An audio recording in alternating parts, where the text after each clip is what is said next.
name is Carl Eugene Lundeen. My parents were Fred H. Lundeen and Sarah H. Lundeen. He was born just after his parents arrived in America, and my mother was born in Sweden, came here when she was 16. And like I said, I was born in Navarre, Kansas, just outside of Abilene, when was I born? 32?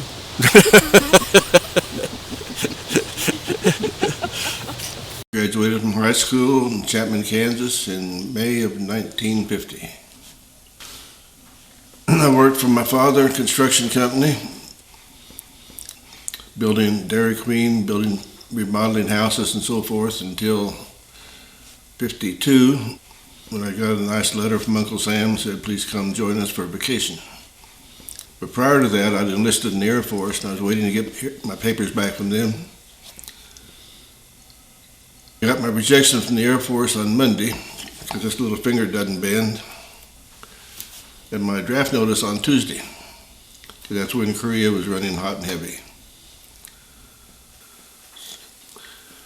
Drafted in 52, and went to Camp Chaffee, Arkansas for 3 months.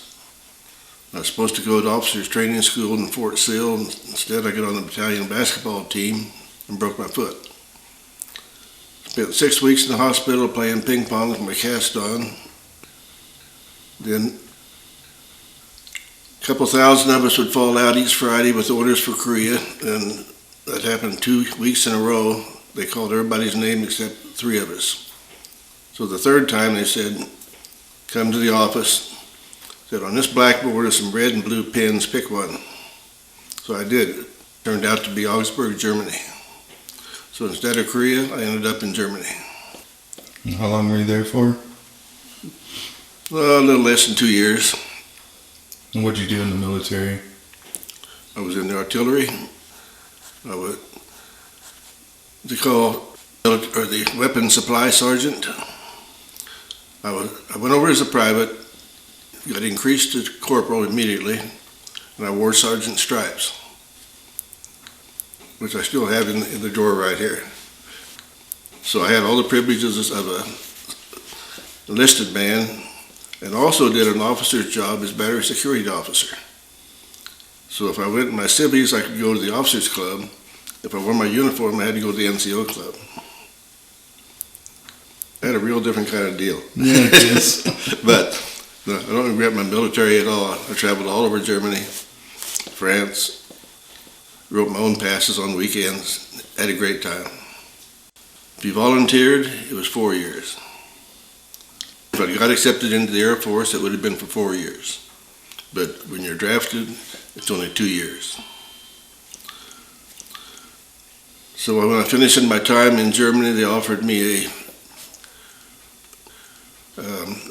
direct promotion to West Point. And I'd already had almost 2 years of service by then. I wanted to go to college. It'd been nice to go to West Point, but I realized I was older than the rest of them, and decided to come home and go to college instead. So my mom's heritage came from she was born in Kansas, but her family came from East Germany. At the time it was called Prussia, and on the older maps you see that. And her great-great-grandfather played in the Berlin Orchestra, but it wasn't really called Berlin at that time, but that's what it was known to. And her family came over. We went to Salt Lake City and we researched her family, and they came through Ellis Island. We have the name of the boat that they came on and the date. And so they went from there straight over to Kansas, because there was a large German settlement in Kansas. And her family only spoke German. In fact, her grandmother only spoke German. My mom knew German at the time because she talked with her grandma.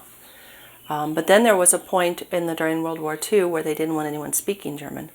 And so in the town in Kansas, everyone that spoke German just had to not use it. And all the kids just learned English. So she grew up singing opera. They would put her on the street corner to sing, and upstairs there's a picture of my mom dressed like Shirley Temple. And she loved Shirley Temple, and so she would go sing, and they would pay her to go sing on the street corners. And so she just grew up entertaining people, talking to people and singing and entertaining. And then she went to, for a while, she went to Dallas, and she worked for Neiman Marcus. She had a very good fashion sense. She was an artist. And so at one point in Dallas, she would work all day and at it was an accounting firm. And then she would go work for Neiman Marcus for a little while, and then she would go sing. And then the police would pick her up to take her to her morning job, which was working in a butcher shop. And then she'd go back and she'd do the same thing over and over and over every day. I lived in Kansas till I was 21, and then I came to Albuquerque. I went to college and then I came to Albuquerque. Went to Kansas State University, graduated in business and accounting in 1959. Arrived in Albuquerque February 1st in 1959 in the biggest dust storm you ever saw in your life. After Dallas, she went back to Kansas, and then she enrolled in Brown Mackie College for accounting, and that's where she met my dad. He was her teacher. That's how love stories go, and they got married, and then they moved here to New Mexico. Made our visiting trip down here. I went to work for a company in Kansas City, and they said drive down to New Mexico and see if you want to transfer there. We drove in on an August afternoon, just rained, it was beautiful, so we came. We got here in February, it was dry, the red dust blew in from Arizona, covered everything. I called back to Kansas City and said, get me the hell out of here. He said, you signed up for 2 years, call me in 2 years. So instead, in 2 years, I quit and stayed. Because by then I liked it, found that was a once in a decade deal. We lived on Guadalupe Trail North, which is a beautiful area. And then the company wanted us all to buy a new house in the Heights, so we did. Candelaria and Wandabo, I bought a tri-level, nice house, hated every minute of it. Started looking back in the valley. Took me 10 years to get back here. I couldn't find a property where I could have horses. They kind of frown on horses on Wandabo and Candelaria. So anyway, I come back down here. We bought this in '68.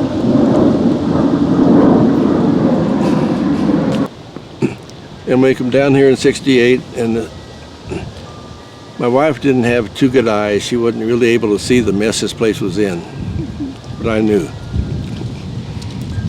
And that's when I was telling you before, we had a 5-year plan to get it cleaned up, which we're still working on. What was your wife's name? Donna A. McCoy from Hugoton, Kansas. Her family immigrated from her dad from Ireland and her mother from Germany. Back in my day, everybody came from somewhere. But anyway, I met her when I was going to school in Salina, Kansas after I got out of service. She was my student. It took a lot of homework.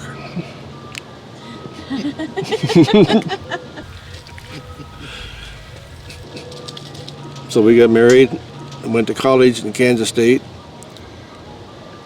Her commitment to get married was only if I got a college degree and became a CPA. I said, okay. So I did.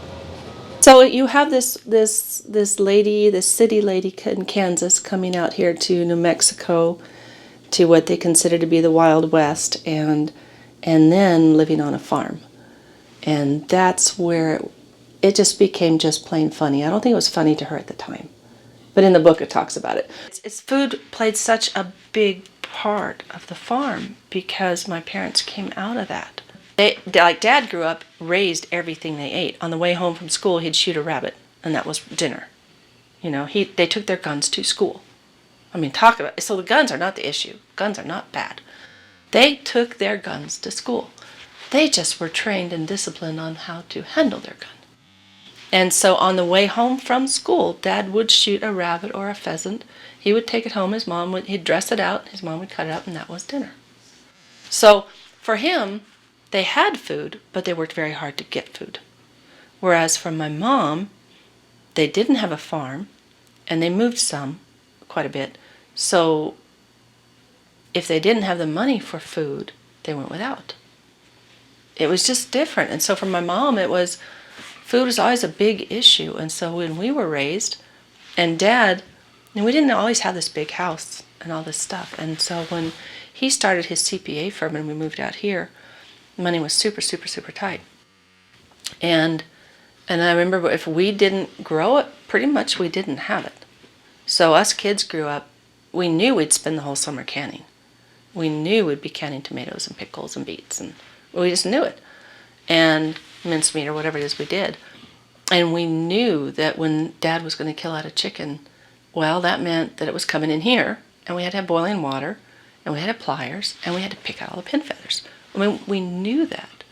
Became a CPA in 1960, and I closed my practice in 1999. So essentially I had my own practice for 40, 50 years. And when we first moved out here, it was taking a lot of money to get my dad's business going on his own. So we did everything to save money. So we canned pickles, and we raised pigs and cows and chickens, and it was a real farm as a kid. So we first had our chores, and I foolishly wanted a horse, which I got, and that means you have to ride your horse every day, and you have to get out there whether it's rain or snow and feed them, and you gotta go collect chicken eggs and be chased by evil little lambs and things like that. Had my own company on Carlisle, Lunding, and Jenny. Very good practice, made a very good living. No complaints. Retired in 1999. Got rid of all my horses 2 years ago. We had racehorses here for 50 years. Why'd you get rid of them? I'm getting old. Just as simple as that. And they're hard to handle. You get hurt a lot. Between horses and motorcycles, I've had both ankles broken, right leg broken, left knee, the left arm. You get hurt. Everything I tell you is relayed to us by people that were here. And there's very little documentary proof. It's all verbal. But accordingly, the Charles Ellis came from England somewhere in the 1870s. Came to New York by boat, ended up in Albuquerque, and ended up down the South Valley, and either homesteaded this property or bought it from the homesteader. It's not clear which. And he was here from the 70s until he died in 1932. Now his son, Charles E. Ellis, he was the one that lived here following him. He built this house. He built a dairy that was here. He ran the dairy. And he died also. His wife and kids continued to run the property from 32 until 1940 when the dairy barn burned down. And then they said, that's enough, and they left. They sold it to a guy named Winfield, who then sold it to us in 1968. So, but there was a lady living on the property when we came in '68 that came here in somewhere in the 1800s. Her family was in the Oklahoma land rush. I don't remember what year that was. They didn't get any land, so they come on down to New Mexico. I did her tax return for years. On the tax return, you have to put your age. She wouldn't tell me. I thought she probably looked like 110, but I put her down as 90. I was generous. She told me that when she came here, she worked when they were building the dairy, and that was way back prior to 1900. She worked for them, and she lived back here in a little house back here in this part back here with the Bracheros. There were about 10 of them lived back here, and eventually they let her buy a small mobile home that was on the property up here, and she was still in that mobile home when we came. Then she died a few years later. And then there was a realtor that lived in this building over here. His family came here and they worked in the dairy, and he was raised here. And he'd come out and tell us about all the things that happened here in the early 1900s. And he died in about 20 years ago, so I guess, I don't know what age he was. But anyway, he was here when the dairy was here and everything was happening. The garlic fields are across the lane here. And then we had some other people that, like Baldwin, who had the Baldwin Texaco over here. His family came here in the late 1800s, and they lived here for years. There's an awful lot of people in the South Valley that came and homesteaded. But if you try to find their records, you can't find them. And this property here, we know the people that were here, what they told us is probably the only version you're going to get. Now, she was here when they had the Pony Express, which, as I said, Charles E. Ellis thought this was going to make him rich. He got paid $1 a month for housing the horses back here. It only lasted 3 months. They made 5 trips from Neosho, Missouri to here. And then this thing came called a train. And his Pony Express was over. And then he also he housed the mules for the mule trains that came down from the mountains in Golden and so forth. They came down here and then went on to Phoenix, and he had the mules for the exchange trip. So he had quite an operation back here. Do you know what year that was? No, God, I don't know. Back in early 1900s, 1890s, 1900s. And I know what he said was true as far as back here, because when I was farming that property, I would plow up pieces of the building and the adobe and so forth, and I still have some of the iron and the single trees and so forth that come out of that property. But like I say, everything that we have is told to us by the old people, and pretty hard to document. Yeah. But you can't get a better source than yet from the people that were here. And like I said, there were a lot of people involved here. When the lady that was here in the trailer, when she came here, the Tebow Indians still lived on the back of the property. And Mr. Ellis had to buy them out. He had to pay them money to leave. The Tebows are the basic ones for the Hamas and for the Sleda and so forth.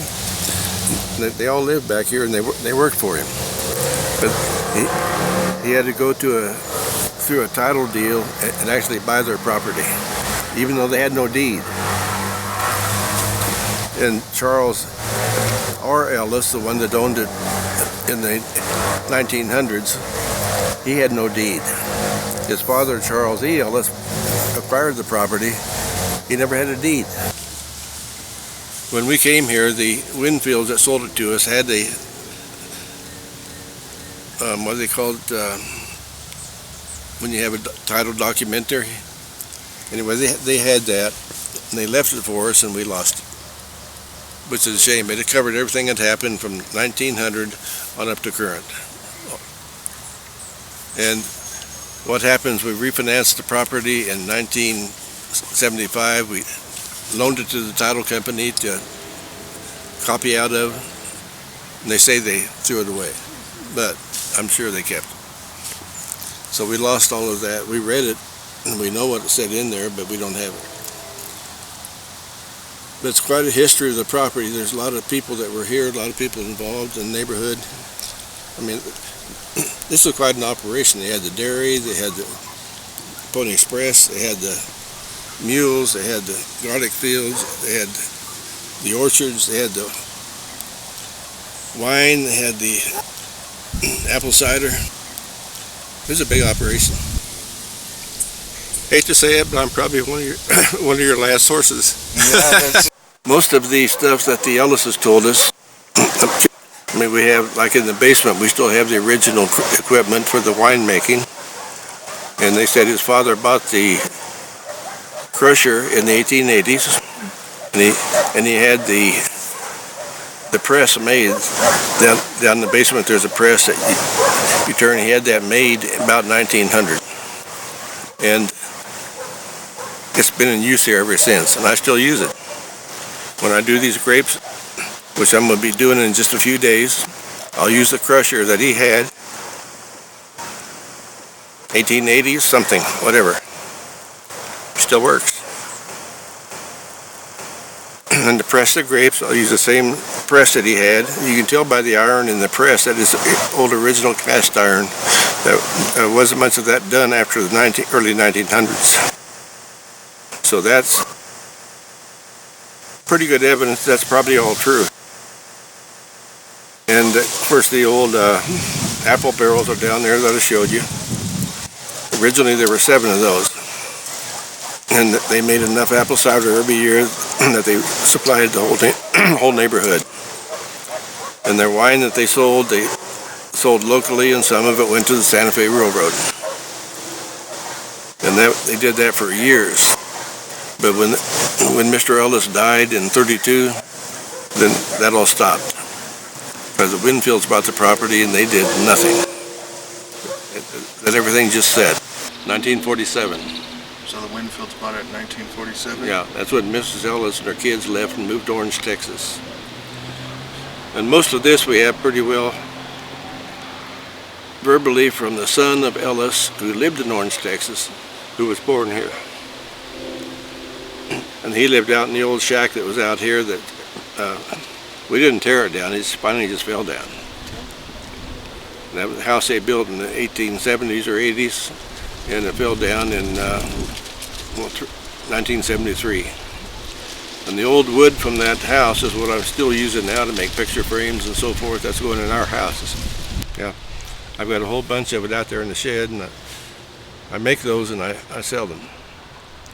And the ones I made for Darlene this week, you can see upstairs I made picture frames, I got a mirror frame and so forth. That's all from the original wood from that old house. This has been Whining with Carl for this station, and I'll see you next time.